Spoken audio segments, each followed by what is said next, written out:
찬양의 제목이 혹시 무엇인지 아십니까? 아버지의 품으로라는 찬양입니다. 찬양 가운데 오늘의 말씀의 주제와 메시지가 다 포함되어 있습니다. 누가복음 15장은 특별히 세 가지 비유가 나타난다라고 말씀을 드렸습니다. 잃은 양의 비유, 잃은 드라크마의 비유, 잃은 아들의 비유가 그것입니다.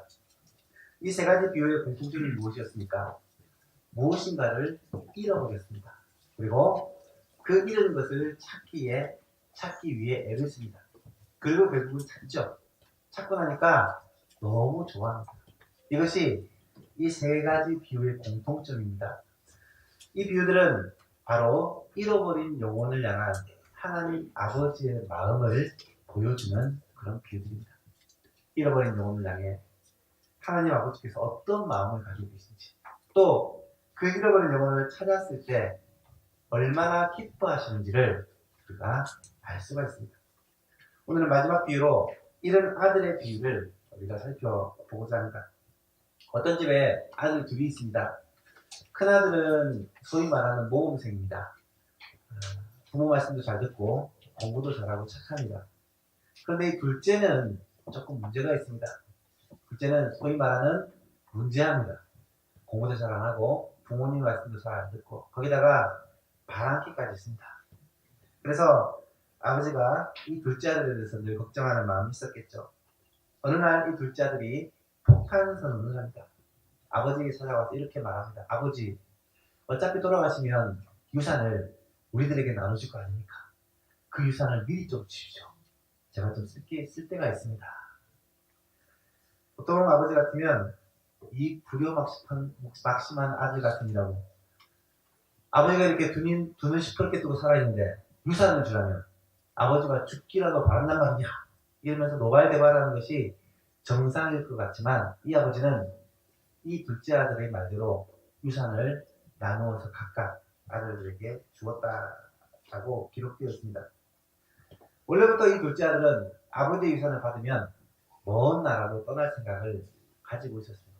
왜냐하면 이 집에서 있는 것이 싫었기 때문입니다. 왜 싫었을까요?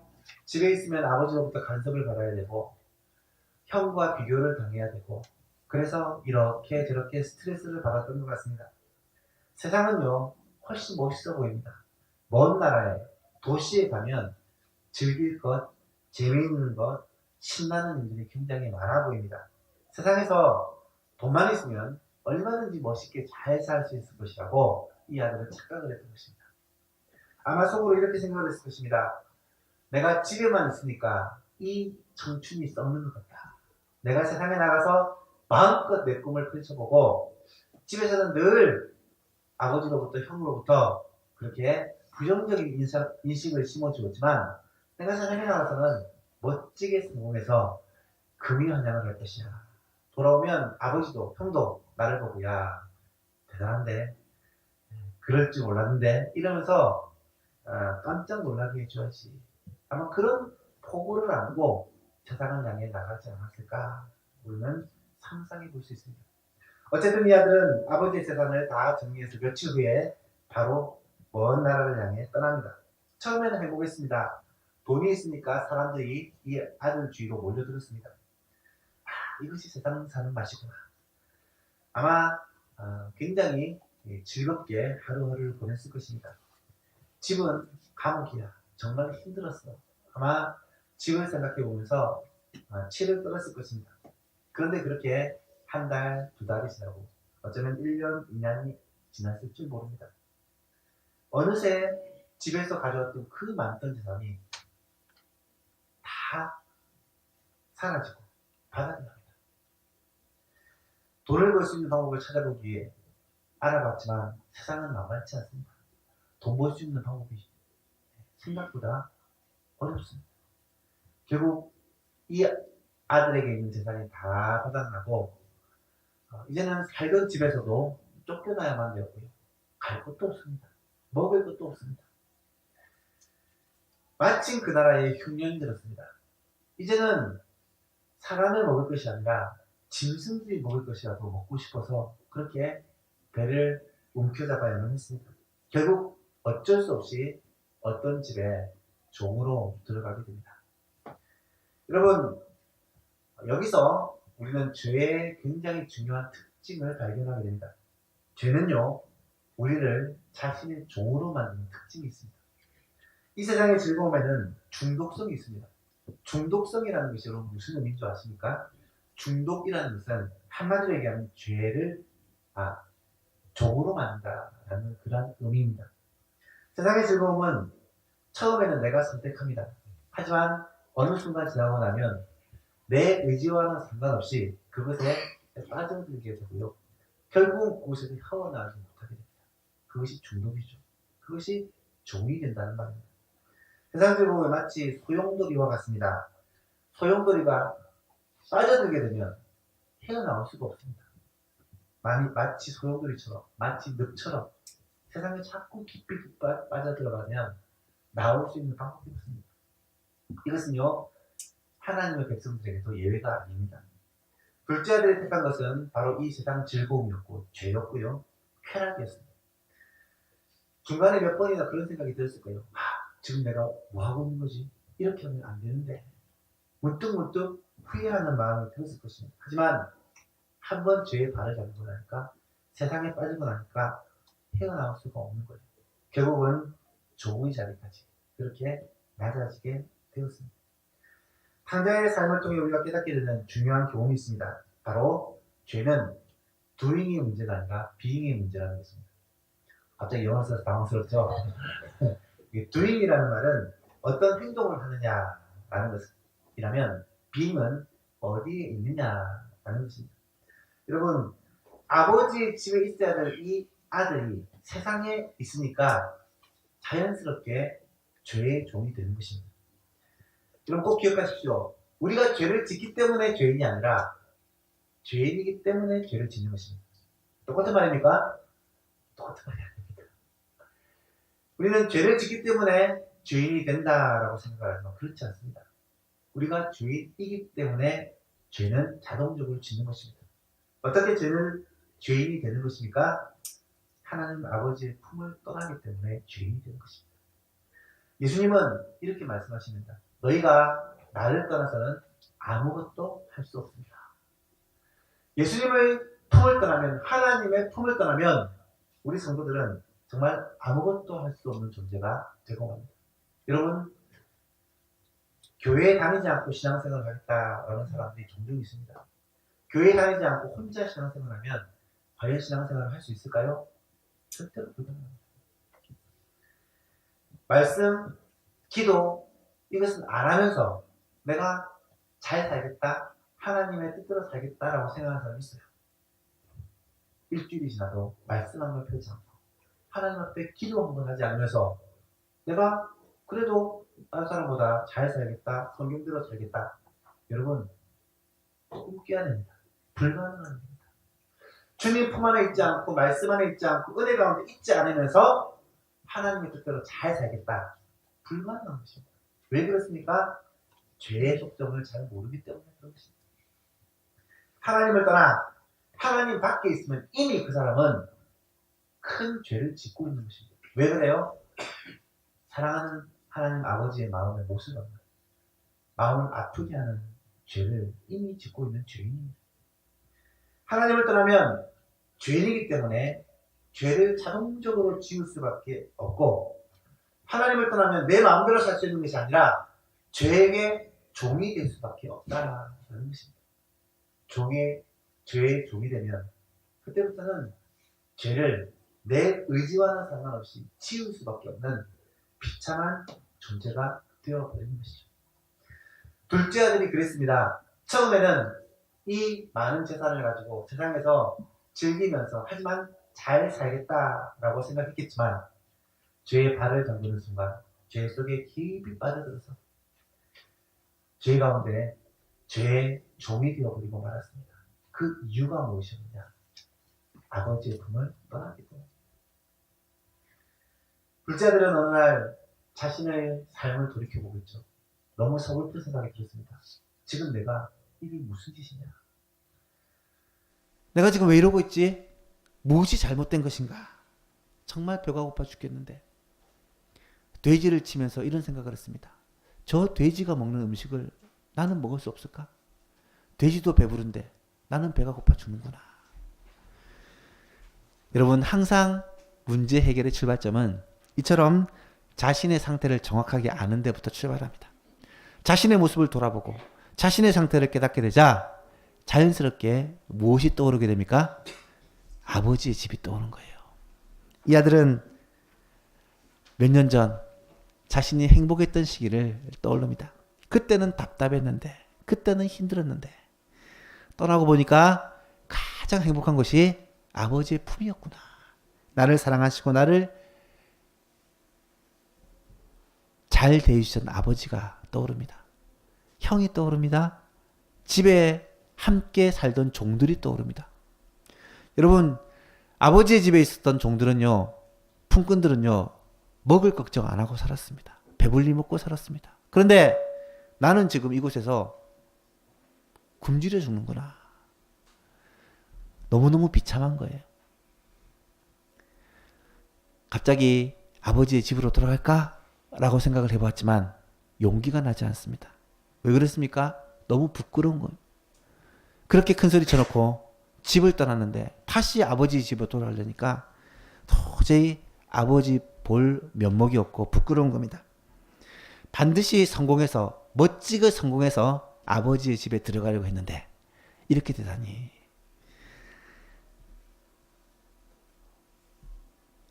그런데 환경이 이것을 허락하지 않습니다. 계속해서 흉년인 게 지속되고 먹을 것이 없으니까 이 아들은 결국 마음을 고쳐먹게 됩니다. 그래, 여기서 굶어 죽는 것보다는 그래도 아버지의 집에 들어가는 게 낫지.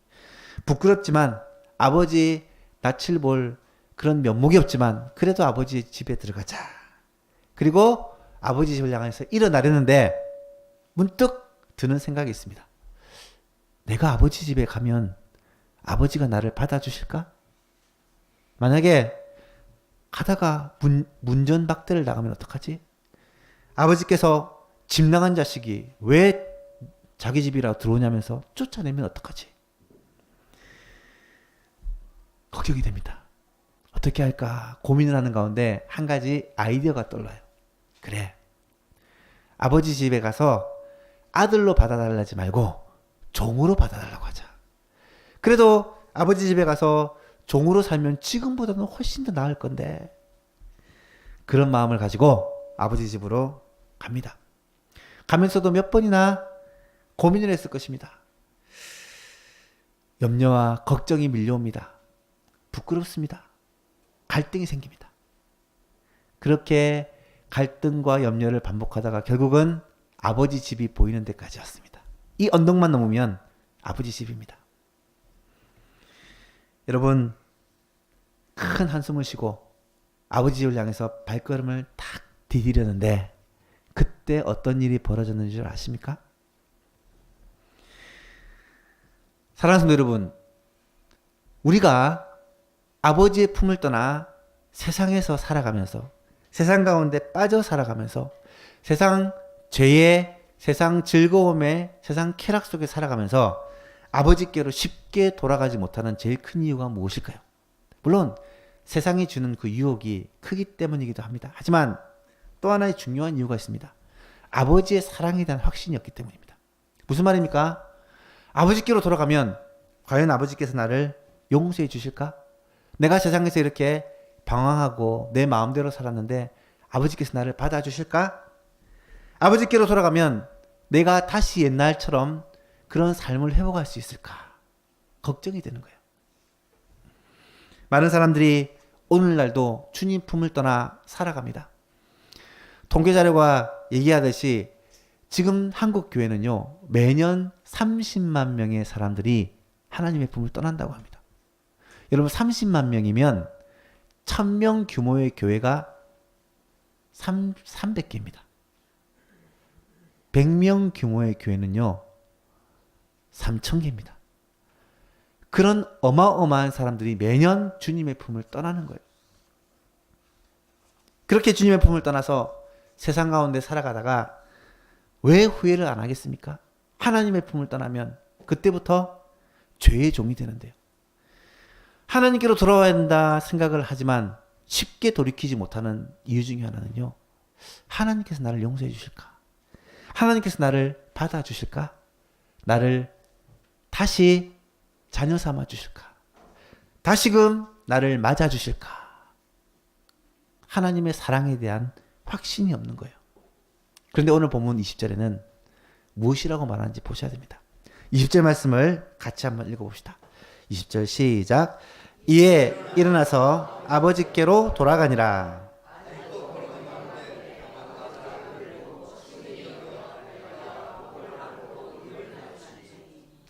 아멘. 옛날 번역에서는 아직도 거리가 먼데, 이것을 아직 상거가 먼데 라고 번역을 했더라고요. 이 아버지와 아들 사이의 거리가 멀었는데 원어를 찾아보니까 이 먼 거리가 보일락말락한 거리래요. 쉽게 얘기하면 몇백 메타, 어쩌면 1km가 되었을지도 모릅니다. 굉장히 먼 거리에 아버지와 아들이 마주하고 선 거예요. 얼마나 갈등이 되겠습니까? 얼마나 두렵겠습니까? 아들이 아버지께로 가는 것이 쉽지 않습니다. 그래서 머뭇거리고 있었을 거예요.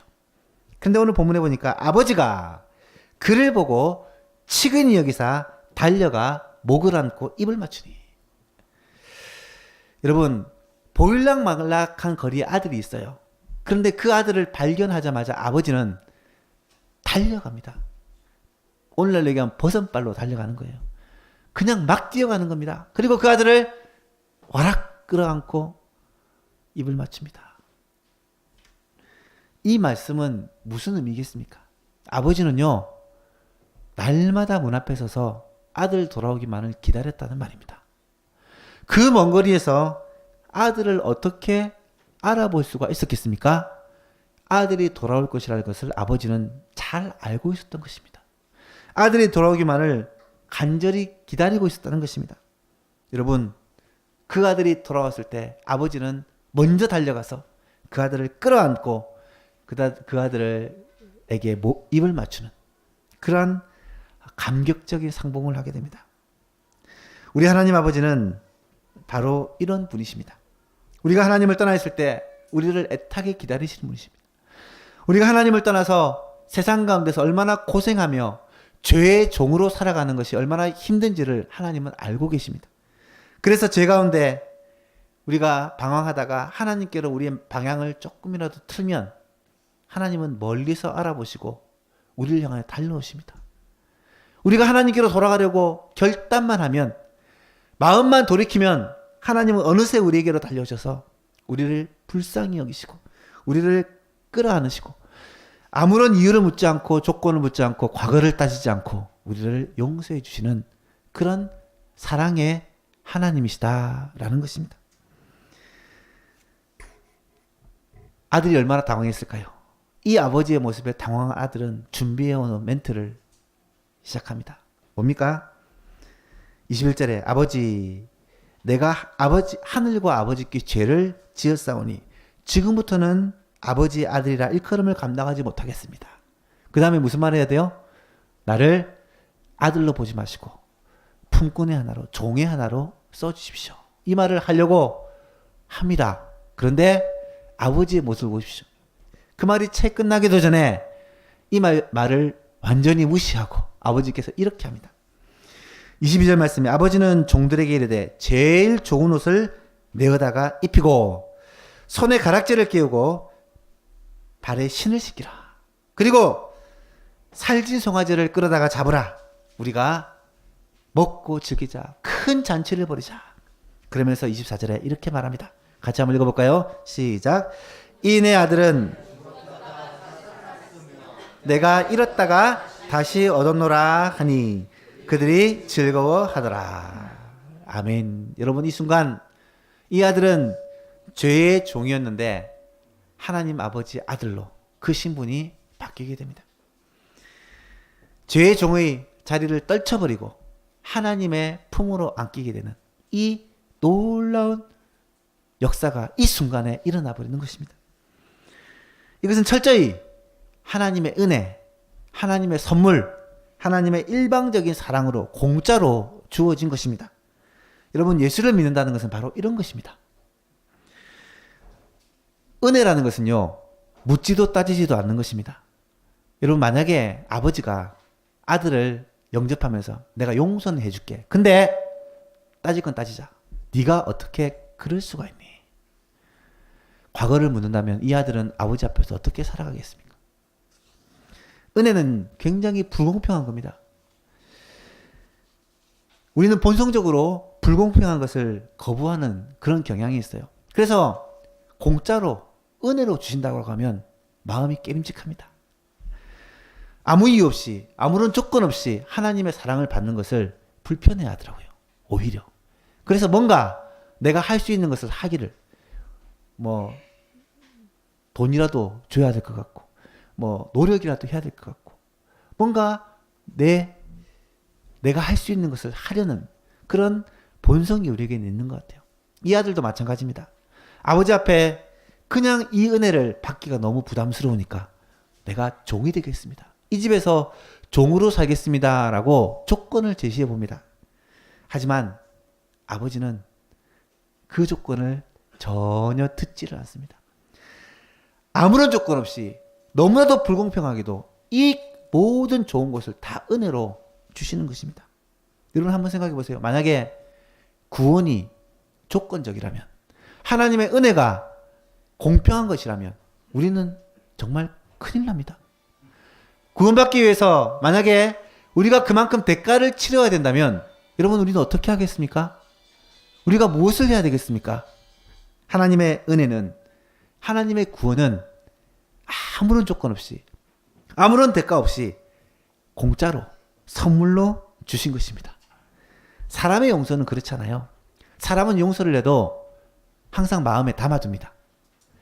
여러분, 용서한 후에도요, 분노의 감정, 원망의 감정이 남아 있습니다.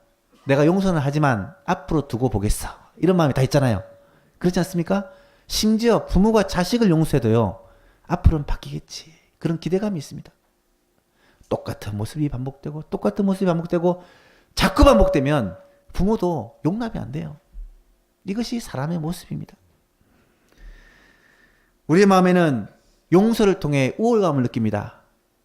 너는 나보다 못해. 내가 너를 용서하니까. 그런 마음이 있습니다. 사람들이 자기를 알아주기를 원합니다. 그래, 박 목사는 참 마음이 넓어. 그런 칭찬과 명성을 기대하는 마음으로 용서를 합니다. 사람은 그래요. 사람은 그런 모습들이 조건적입니다. 그런데 하나님은 전혀 그렇지 않습니다. 하나님의 용서는, 하나님의 사랑은, 하나님의 은혜는 정말 묻지도 따지지도 않습니다. 아무런 기대가, 아무런 조건이 없습니다. 무조건적입니다. 하나님의 사랑, 하나님의 은혜는요, 바로 이 무조건적인 사랑이라는 것을 깨달을 때 우리는 하나님 앞으로 돌아올 수가 있는 거예요. 히브리서 8장에서는 이 하나님의 사랑을, 하나님의 용서를 이렇게 표현합니다. 내가 그들의 불의를 긍휼히 여기고 그들의 죄를 다시 기억하지 아니하리라. 그들의 불의를 불쌍히 여기고 그들의 죄를 다시는 기억하지 아니하리라. 어떻게 하면요? 돌아오기만 하면, 아버지의 품으로 돌아오기만 하면 모든 과거를 다 용서해 주겠다는 것입니다. 여러분 혹시 칭의라는 말을 아십니까? 칭의라는 말은 신학적인 용어인데요. 이 뜻은 의롭다함을 받는다라는 말입니다. 의롭다 한다라는 말이 칭의죠. 이 의롭다 하심을 받는다라는 말은 우리가 예수 그리스도를 믿는 우리가 하나님 앞에서 의로운 자로 여겨진다는 말입니다. 하나님은 실제로 예수 그리스도를 믿기만 하면 우리를 의롭게 보십니다. 이 칭의라는 말을 영어로 하면 justification이라는 단어를 씁니다. 이 justification을 어떤 학자가 이렇게 분해를 했더라고요. justification은 just if I've never sinned라는 그런 의미를 가진다. 여러분, 만들어낸 말이지만 굉장히 의미가 있는 것 같아요. 칭의라는 말은 하나님께서 우리를 단 한 번도 죄를 지어본 적이 없는 사람처럼 봐주신다는 말입니다. 하나님은 우리를 용서하실 때 죄를 정말 하나도 짓지 않는 사람처럼, 한 번도 죄를 지어본 적이 없는 사람처럼 우리를 완벽한 의인으로 보신다는 것입니다. 사람의 용서와는 전혀 다릅니다. 하나님은 우리를 완전히 의롭다. 왜요? 우리의 모든 죄를 예수 그리스도의 십자가로 말미암아 깨끗하게 씻어 주셨기 때문입니다. 우리의 모든 허물들을 예수 그리스도의 죽음으로 말미암아 다 해결해 주셨기 때문에 예수 그리스도 안에 있는 우리는 하나님이 보실 때 완전한 의인임을 믿으시기 바랍니다. 이것이 하나님의 용서요. 이것이 하나님이 돌아오는 자에게, 회개하는 자에게 베푸신 은혜라는 것입니다. 이제 우리는 예수 그리스도의 십자가를 의지하고 아버지께로 돌아가기만 하면 됩니다. 그러면 하나님은 우리를 다시금 자녀로 받으시고 의로운 자로, 깨끗한 자로 우리를 영접해 주신다라는 사실이죠. 사랑하는 여러분, 이 아버지의 마음을 깨닫게 되는 은혜가 있기를 간절히 바랍니다. 잃어버린 아들, 집을 나간 아들을 애타게 찾으시고 기다리시고 또 그 아들이 돌아왔을 때 그 아들을 기쁨으로 영접하시는 이 아버지의 마음, 하나님 아버지의 마음이 오늘 이 시간 우리들에게도 부어질 수 있기를 간절히 바랍니다.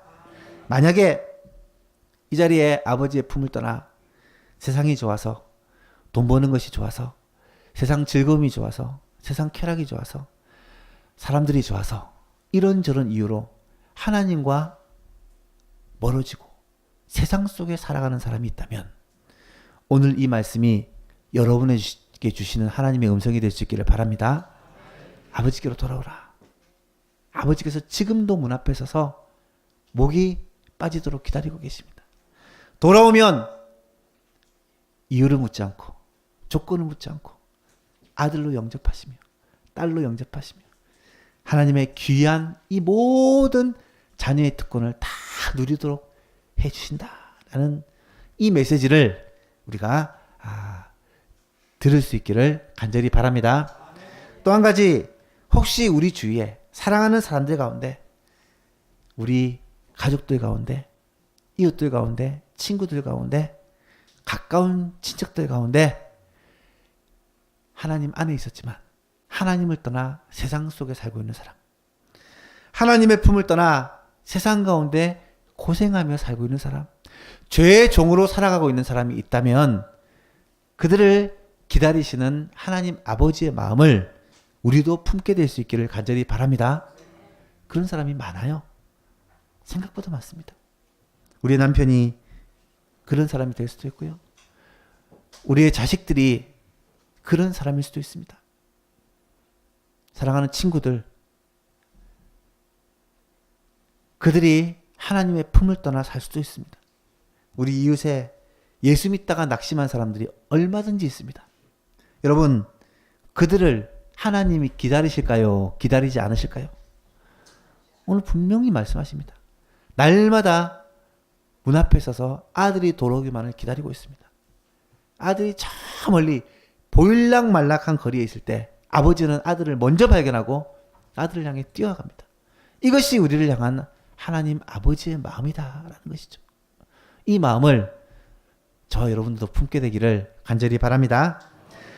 잃은 양을 잃은 비유, 잃은 양 비유의 결론이 무엇이었습니까? 7절 말씀입니다. 내가 너희에게 이르노니 이와 같이 죄인 한 사람이 회개하면 하늘에서는 회개할 것 없는 의인 99으로 말미암아 기뻐하는 것보다 더하리라. 이것이 잃은 양 비유의 결론입니다. 지난 시간에 했던 잃은 드라크마 비유의 결론이 무엇이었습니까? 10절 말씀입니다. 같이 한번 읽어볼까요? 시작.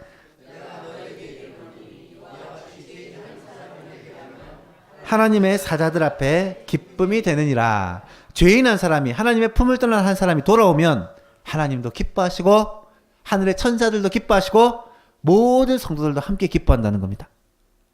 오늘 말씀의 결론이 무엇인 줄 아십니까? 23절과 24절 말씀이에요. 같이 한번 읽어보겠습니다. 시작. 그리고 살찐 송아지를 끌어다가 잡으라. 우리가 먹고 즐기자. 이내 아들은 죽었다가 다시 살았으며 내가 잃었다가 다시 얻었노라 하니 그들이 즐거워하더라. 아멘.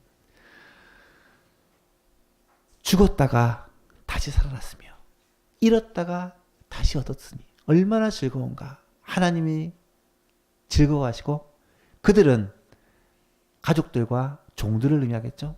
천군 천사와 모든 성도들이 함께 즐거워하는 것입니다. 정말로 하나님을 떠난 영혼들이 교회를 통해 주님 앞으로 나오면요, 우리 교회에 하나님께 가장 큰 기쁨이 될 것입니다. 여러분, 그래서 우리는 영혼을 구원하는 이 일에 우리의 관심을 두어야 한다는 거예요. 하나님의 가장 큰 소원, 하나님의 가장 큰 관심, 그것이 바로 잃어버린 영혼을 주님께로 돌이키는 이것이다라는 것입니다. 주님의 이 마음이 우리 모든 예수만교회 성도들에게 부어질 수 있기를 주님의 이름으로 축복합니다. 말씀을 맺습니다. 정말 효자는 부모의 마음을 아는 자입니다. 저도 이제 나이가 자꾸 들어가다 보니까 효가 무엇인지 조금씩 알게 될 것 같아요. 진짜 효는요, 부모님의 마음을 아는 거예요. 그 부모님의 마음을 헤아리는 것이 효입니다. 진짜 효자 성도는, 정말 좋은 성도는 하나님 아버지의 마음을 아는 자입니다. 하나님이 어떤 생각을 하고 계실까? 하나님의 마음이 누구에게 있을까? 주의 관심이 어디에 있을까? 이것을 알고 그 하나님의 마음에 우리도 관심을 가지는 것을 하나님은 가장 기뻐하십니다. 그게 진짜 효자, 효녀 성도입니다.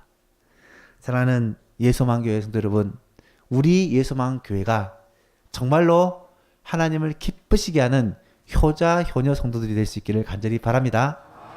많은 교회 가운데, 수많은 교회 가운데 하나님 볼 때, 야, 이 교회는 최고야 라고 말할 수 있는 주님의 마음을 알고 그 마음을 시원하게 해드리는 그런 예수만교회가 될 수 있기를 간절히 바랍니다.